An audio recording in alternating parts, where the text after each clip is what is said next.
Hi, okay, so we're on page 211 and 212, and this is labeling and naming, in this case, rays.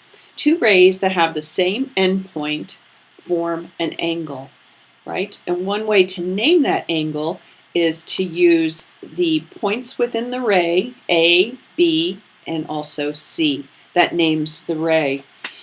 And we measure how wide an angle is by using degrees that you can see down below here, these 4 examples. So a circle, I want you to note, is 360. Half a circle, 180. Very good.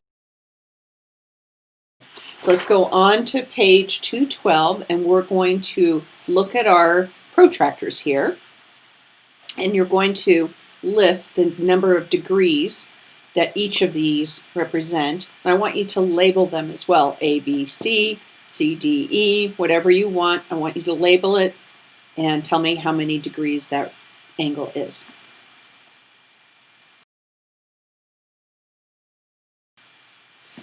On page 213 and 214, we have different types of angles.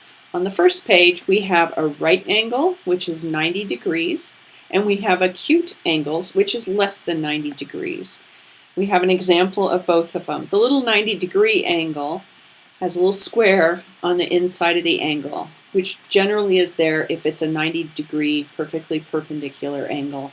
The acute angles, as shown, just are represented by dotted lines showing that the angle here is 45 degrees or 70 or whatever you have. Now on the next page, the third type of angle is an obtuse angle, which is greater than 90 degrees, 100, 141. On the 3 problems, I'd like you to label the angle and also label it as right, acute, or obtuse.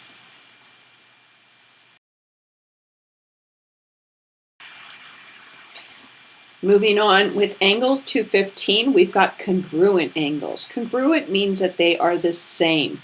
2 angles that have the same angle measurement or degrees. And when 2 angles are congruent, we write the name of the first angle followed by this funny little squiggly symbol, and then the second angle. That's a congruent sign. So I want to ask you, are these angles congruent?